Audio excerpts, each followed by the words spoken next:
Nabi. Kisah teladan Nabi. Wah, yuk dukung Kabi dengan menekan tombol subscribe. Jangan lupa bunyikan tanda lonceng untuk notifikasi. Selamat menonton. Kisah Abdul Muthalib, kakek Nabi Muhammad yang menemukan kembali sumur Zam-Zam. Jauh setelah masa Nabi Ibrahim dan Nabi Ismail, Mekah terus berkembang menjadi pusat kehidupan. Ribuan orang dari berbagai penjuru selalu datang untuk menunaikan ibadah haji. Demi menjaga keamanan dan ketentraman kota, para kabilah yang berkuasa sepakat untuk bersatu. Mari kita bersama-sama menjaga kota Mekah. Semoga Tuhan selalu melindungi kita semua. Namun, selang waktu berjalan, kabilah Jurhum mulai melupakan tanggung jawab mereka. Orang-orang Jurhum menimbulkan masalah lagi. Mereka mengancam para pedagang dan jamaah haji. Seru kabilah Kinanah. Enggak benar. Tindakan mereka telah menodai kesucian kota Mekah. Sahut kabilah Khuza'ah. Akhirnya, kedua kabilah ini bersatu untuk mengusir orang-orang dari kabilah Jurhum. Perang pun terjadi. Kabilah Jurhum terdesak dan terpaksa keluar dari kota Mekah. Beraninya mereka mengusir kita. Kita akan pergi sesuai keinginan mereka. Tapi kita tidak akan pergi begitu saja. Timbun sumur Zam-Zam. Jangan biarkan mereka menguasainya. Begitulah, mereka lantas menimbun sumur Zam-Zam hingga rata dengan tanah. Sejak saat itu, tidak ada lagi yang bisa mengambil air dari sumur Zam-Zam. Dan ratusan tahun berikutnya, keberadaannya telah terlupakan sepenuhnya. Suatu hari, terlihat satu rombongan mulai memasuki kota Mekah. Mulai sekarang, engkau akan tinggal di Mekah bersamaku, Kata Muthalib kepada keponakannya. Terima kasih, Paman. Sahut Syaibatul Ham. Sesampainya di rumah, mereka segera membongkar barang bawaan. Syaibatul Ham termasuk anak yang cekatan. Tanpa diminta pun, dia langsung membantu pamannya beberes. Siapa pemuda itu? Dia pasti budak yang dibawa Muthalib dari kota Yatsrib. Orang-orang mulai memanggil Syaibatul Ham dengan sebutan Abdul Muthalib, budaknya Muthalib. Sang paman terkejut ketika mengetahui hal itu. Dia adalah keponakanku, namanya Syaibatul Hamd. Ayahnya telah wafat, karena itulah dia akan tinggal bersamaku. Namun, nama Abdul Muthalib terlanjur melekat. Syaibatul Ham pun tidak keberatan dipanggil demikian. Abdul Muthalib tumbuh menjadi lelaki yang dihormati. Pribadinya yang tenang, sopan, dan bijaksana membuat orang-orang kagum. Karena itulah, ketika sang paman wafat, jabatan pemimpin Bani Hashim pun diserahkan kepada Abdul Muthalib. Engkau pantas menjadi pemimpin.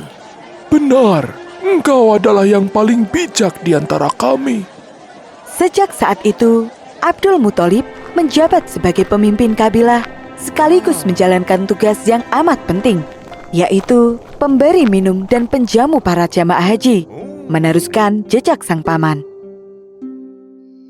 Ini adalah kedudukan yang mulia.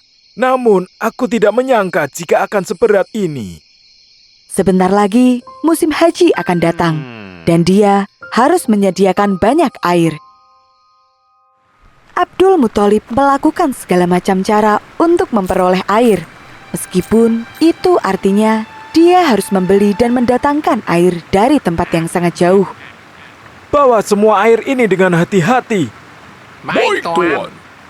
Selama bertahun-tahun, Abdul Muthalib terus menjalankan tugas ini dengan rasa ikhlas.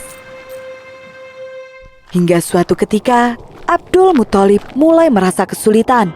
Jumlah jamaah haji semakin banyak, sedangkan jumlah air tidak bisa ditambah lagi.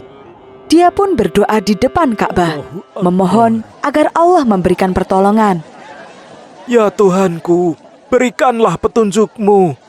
Seandainya saja ada sumur di sekitar sini, tentu para jamaah tidak akan lagi kesusahan. Allah memberikan petunjuknya lewat mimpi. Suatu hari, Abdul Muthalib sedang tidur di dekat hijir Ismail. Dia bermimpi datang seorang yang berkata, Galilah Taibah. Apa itu Taibah? namun sosok itu langsung menghilang. Pada hari berikutnya, mimpi itu datang lagi. Sosok itu berkata, Galilah Barah.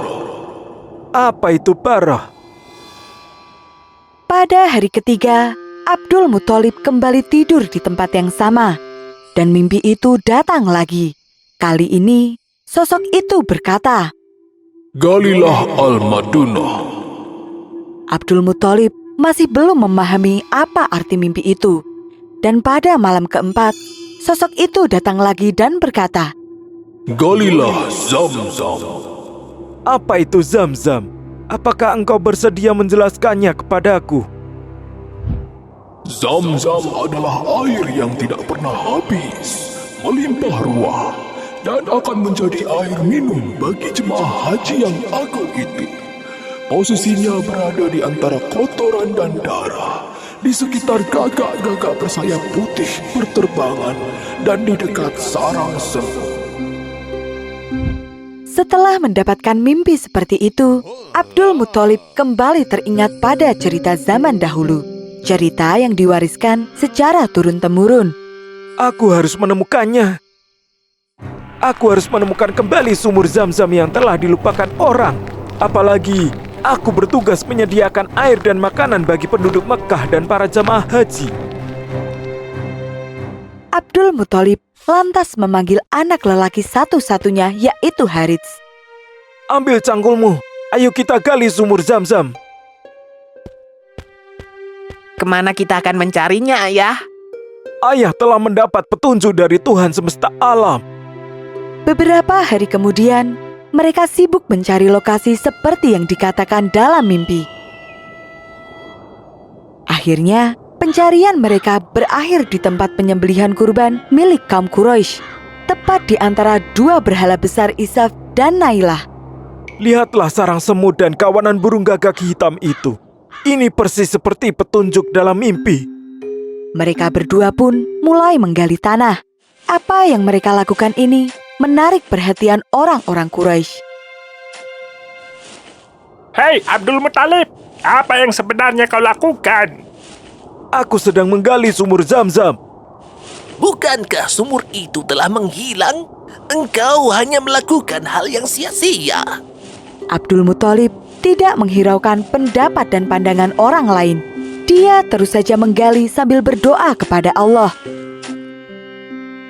Apa yang dilakukan oleh Abdul Muthalib memancing kemarahan para kabilah lain. Sungguh berani sekali kalian menggali tanah di tempat persembahan ini. Kami akan menghentikan kalian meskipun harus berperang. Abdul Muthalib lantas meminta anaknya untuk berjaga-jaga, sementara dirinya terus menggali. Jangan takut anakku. Beberapa hari kemudian, kota Mekah gempar. Tersebar kabar bahwa Abdul Muthalib berhasil menemukan kembali sumur Zam-Zam yang hilang. Ternyata sumur itu memang benar-benar ada ya. Abdul Muthalib memang hebat. Dia bisa menemukannya. Tidak hanya sumur Zam-Zam, dia bahkan menemukan harta yang terpendam. Abdul Muthalib sungguh bersyukur karena berhasil menemukan sumur tersebut. Dengan ini, aku tidak akan kesulitan lagi menyediakan air bersih setiap kali musim haji tiba. Terima kasih ya Tuhan. Ayah, lihatlah semua harta ini. Patung emas, pedang hingga baju besi. Nak, sebagian dari harta itu harus kita gunakan untuk membantu kaum yang lemah. Semasa hidupnya, Abdul Muthalib dikenal sebagai orang yang suka menolong dan mendapatkan julukan Al-Faidah, orang yang amat dermawan.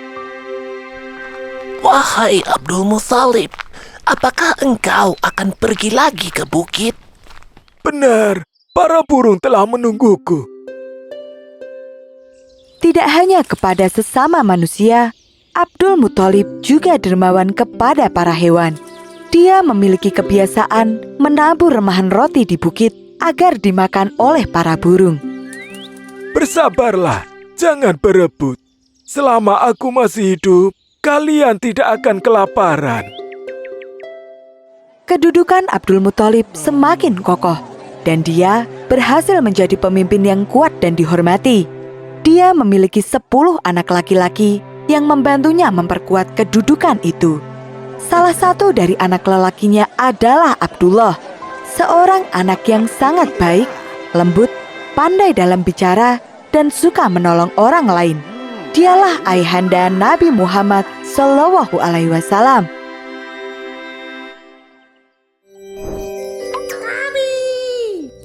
Kabi punya banyak sekali aktivitas. Mendengarkan kisah 25 nabi dan para sahabat lewat interaktif book, membaca kisah inspirasi muslim lainnya lewat picture book, dan juga belajar sambil bermain. Marble Asmaul Husna. Yuk kita belajar mengenal Asmaul Husna, 99 nama Allah beserta dengan artinya. Pilih menu belajar yang tersedia. Ar-Rahman, Ar-Rahim, Al-Malik, Al-Quddus. Belajar mode tabel. Al-Qadir, Al-Muqtadir, Al-Muqaddim. Kamu juga bisa bermain untuk menguji kemampuan. Hebat! Tebak arti. As-Sabur. Pintar! Yuk download aplikasinya di Google Play Store atau App Store.